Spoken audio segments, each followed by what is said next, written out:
potrilo de madera, una manta, una cazuela, un gorrero. Que pasa desinfección y de ahí a almacenes de administración.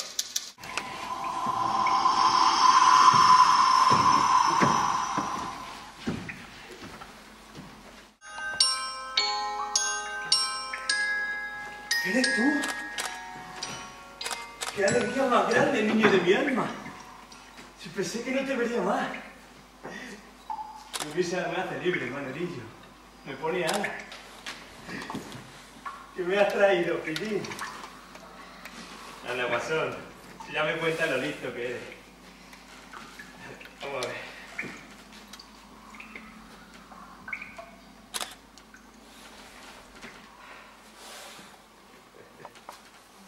Manuelillo, hijo. Mira, mira lo que he hecho para ti. Mira, es un potro oscuro. Mira, hace no tanto tiempo nació un niño que no sabía quién era.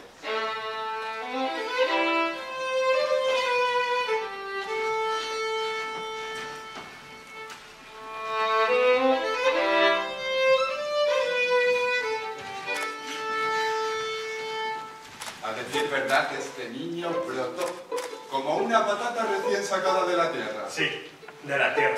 Porque si alguna vez conocí un muchacho al que se le pudieran ver las raíces, con ese dolor de arrancadura, de tironazo último, matinal, ese era él. Me llamo Barro, aunque Miguel me llama. Sí, venía de la tierra. Natural, como una tremenda semilla desenterrada puesta de pie en el suelo.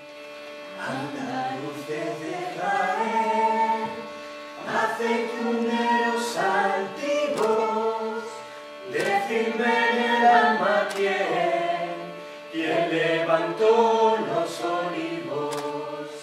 No los levantó la nada, ni el dinero ni el Señor, sino la tierra callada, el trabajo y el sudor.